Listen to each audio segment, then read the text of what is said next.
stand in your bathroom for a second and count the bottles. Not the ones you use every day, count all of them.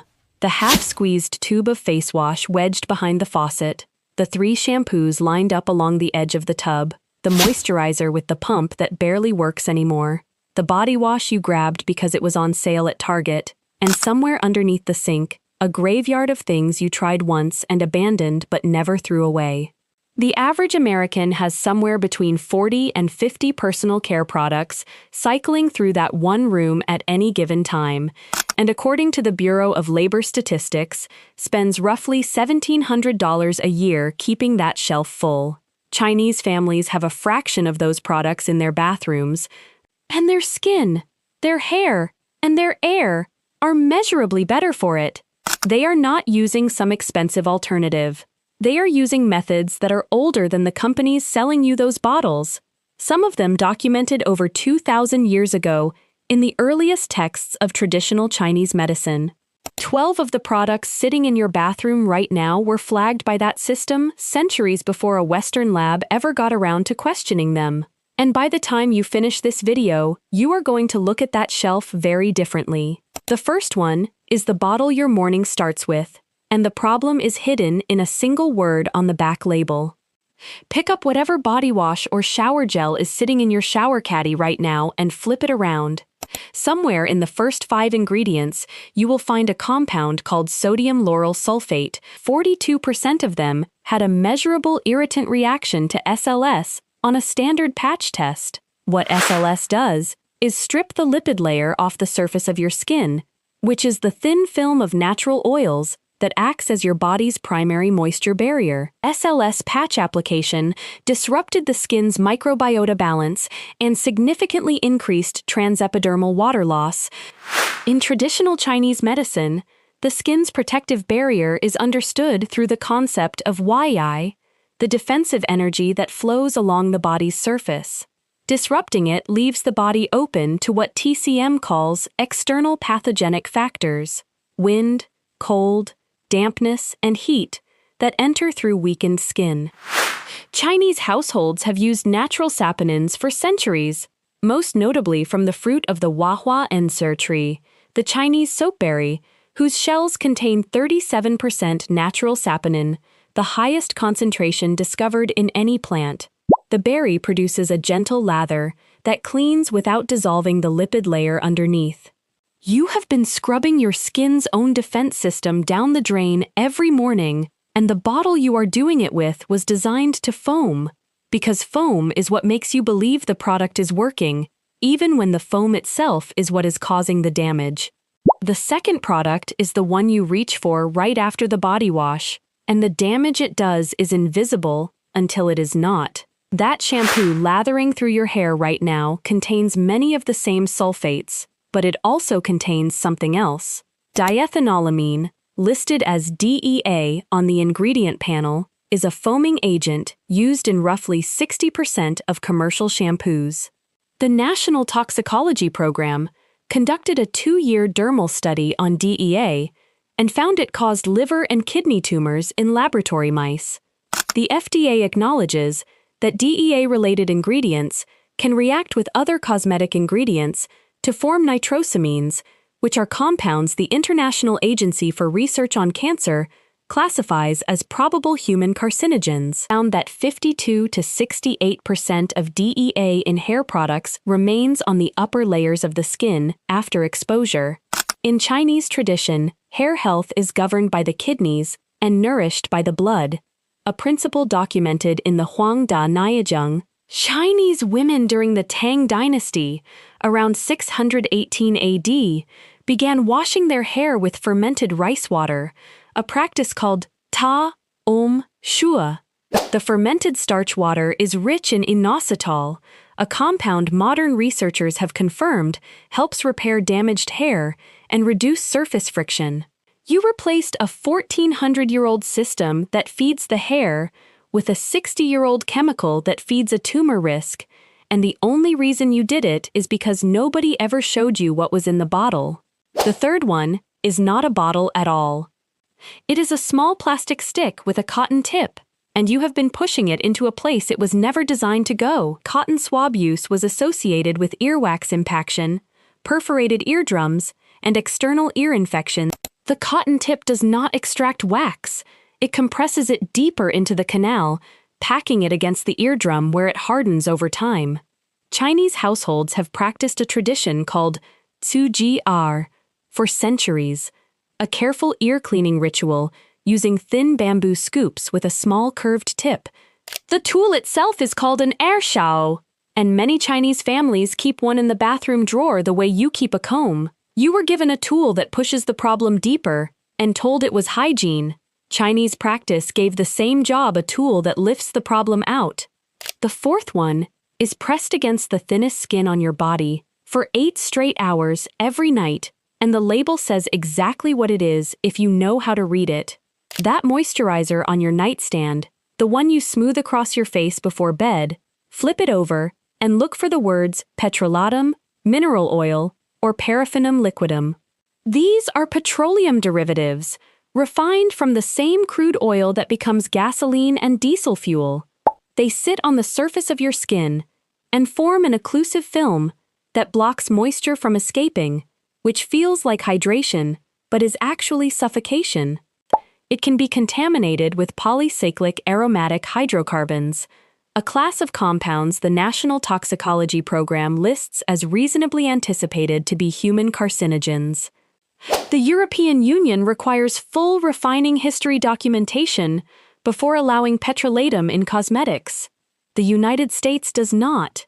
Chinese women have used cha ya ku, tea seed oil pressed from the seeds of the Camellia oleifera plant, as a face and body moisturizer for centuries. Camellia seed oil is rich in oleic acid, squalene, and vitamin E, and possesses significant antioxidant and anti-inflammatory properties that actively nourish the skin rather than just sealing it shut. The petroleum on your face does not feed your skin. It puts a plastic bag over it and calls the trapped moisture a result. The fifth product has been sitting on your bathroom counter since the day you moved in, and it has been doing something to your hormones the entire time. That plug-in air freshener in the bathroom outlet, the aerosol spray on the back of the toilet, and the scented candle on the ledge near the mirror are all delivering a chemical group called phthalates directly into the air. Phthalates are used in synthetic fragrances to make the scent last longer, and they are hidden legally behind the single-word fragrance on the ingredient list. Phthalates are associated with endocrine disruption, increased cancer risk, and reproductive harm. Fragrance chemicals in cosmetics and household products can cause allergies, respiratory issues, and hormonal disruption. Chinese households address bathroom odor through ventilation and the use of natural aromatics. Ouro, dried mugwort leaves, have been used in TCM for centuries. Mugwort contains compounds like eucalyptol and thujone that have documented antimicrobial properties. You did not buy a pleasant bathroom, you bought a hormone disruptor in a glass jar, and the room it sits in has no window big enough to dilute what it is putting into your lungs. If this is making you rethink what you breathe in every morning, tell me in the comments what is the one product on this list you have had the longest without ever questioning it. The sixth product is the one your dermatologist might have recommended, and the problem with it is not what it does to you, it is what it does to everything else. Oxybenzone causes deformities in coral larvae, damages coral DNA, and triggers abnormal skeletal growth, even at concentrations as low as 62 parts per trillion. Confirmed that these UV filters cause coral bleaching through DNA damage, hormonal disruption, and oxidative stress in marine organisms. Hawaii banned the sale of sunscreens containing oxybenzone and octinoxate in 2021, specifically because of this damage, both chemicals as endocrine disruptors in humans. The practice of nourishing yin energy through cooling herbs and foods, chrysanthemum tea, mung bean soup, pearl powder masks, was Zhenze Fen, pearl powder, has been used in Chinese skincare since the Ming Dynasty. Pearl powder contains amino acids, minerals, and conchiolin proteins with demonstrated anti-inflammatory and antioxidant effects on human skin. The sunscreen in your cabinet protects you from one thing and poisons something else in the process. The Chinese system asked a different question. How do you build the skin's own resilience so it needs less of a shield in the first place? The seventh one is the tube you squeeze every morning without ever reading what is actually inside it, is the class of preservatives called parabens, which function as antimicrobials in oral care and personal hygiene products. Parabens mimic estrogen in the body and can disrupt hormonal balance. The EWG notes that the European Union has restricted several parabens in cosmetics, while the United States has placed no such restrictions. Traditional Chinese oral care stretches back to the Tang Dynasty, when it became common practice to gargle with salt water or tea, and to chew on willow twigs, the bark of which contains salicin, a natural antimicrobial compound that is the chemical precursor to aspirin. Bamboo salt toothpaste, and found it exhibited significant antibacterial effects against common oral pathogens. You start every single day by putting a product into the most absorbent tissue in your body, and the preservative system, keeping that product fresh on the shelf, was designed for shelf life, not for the inside of your mouth.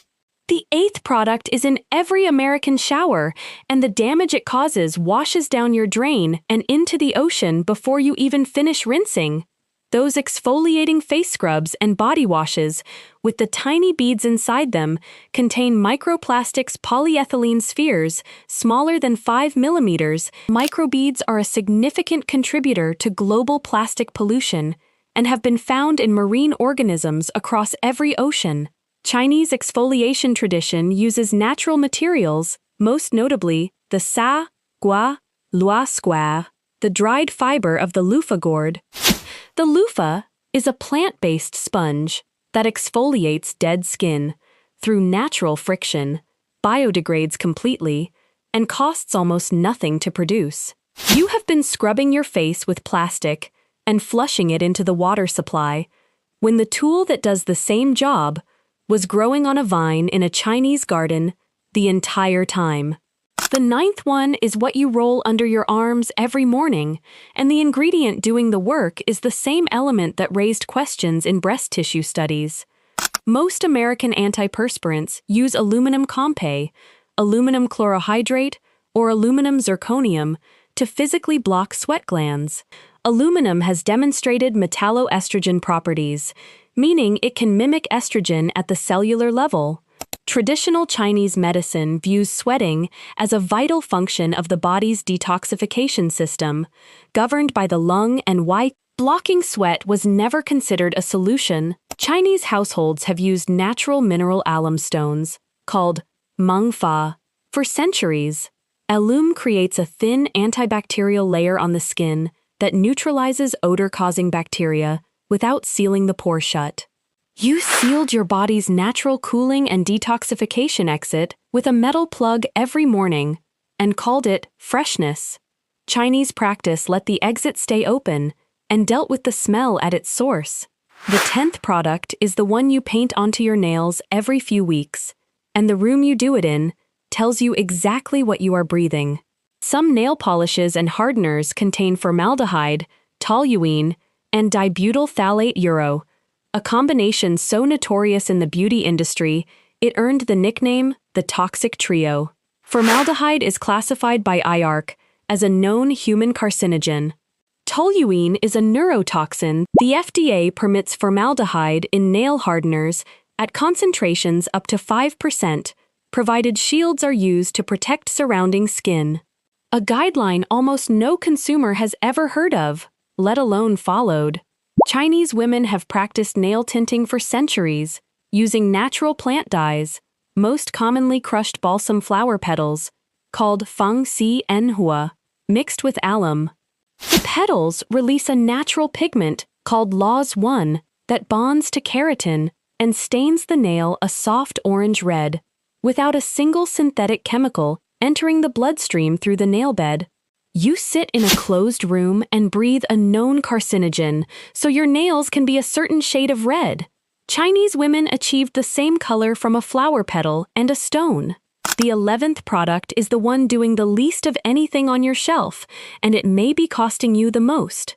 That toner. Average American woman spends over $600 a year on skincare alone. And dermatologists have documented that once a routine exceeds 5 products, the active ingredients begin canceling each other out. The acid in one neutralizes the active in the next. The retinol is blocked by the moisturizer layered over it, and the vitamin C oxidizes before it can penetrate. Chinese skincare philosophy is built around a concept called sanya, which means the bare or unadorned face, and it treats simplicity as the highest form of care. The classic TCM approach is a cleanser, a single hydrating layer, and consistent daily practice sustained over years. TCM bioactive ingredients, like ginsenoside, found in ginseng root, effectively repair skin barrier function through antioxidant pathways. Your shelf is not a routine. It is a collection of products quietly fighting each other every morning while you pay for the privilege of watching them lose. The 12th one is not a product at all. It is the room itself, and it has been holding everything you just heard inside it since the day you moved in. Your bathroom is the smallest, warmest, most humid room in your home, and it is the room where you open every chemical product you own, directly against your skin, your hair, your mouth, and your lungs. The steam from your shower opens your pores and your airways simultaneously, which means every volatile compound released from every bottle in that room enters your body at an accelerated rate during the exact minutes you think you are getting clean. Chinese households practice a concept embedded in daily life called ing feng, meaning the flow of air through a living space. The bathroom is never sealed. The window opens after every shower. The door stays open when the room is not in use. Damp towels are taken out to dry in sunlight. Products are minimal because clutter in a humid room breeds mold, and mold in Chinese medicine is understood as a source of sha, dampness that enters the body and manifests as fatigue, heaviness, skin problems, and joint pain. The toxicity was never just in the products. It was in the room that trapped them against you in a cloud of steam, while your pores were wide open and your lungs were breathing deep. Chinese medicine understood this centuries ago, and the prescription was not a better product, it was an open window. None of these 12 things were hidden from you.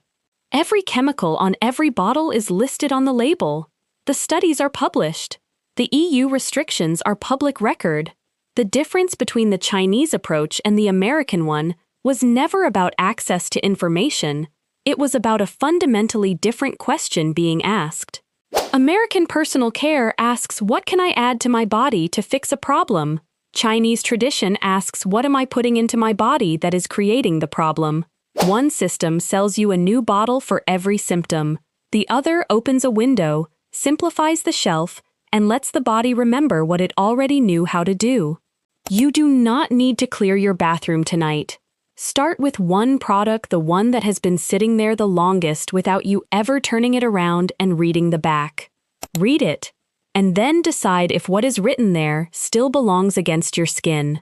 If this changed how you see that shelf, share it with someone who does not know what is in their bathroom yet. Subscribe to See No Living for the next one. I think you are going to want to see what comes after this. I will see you there.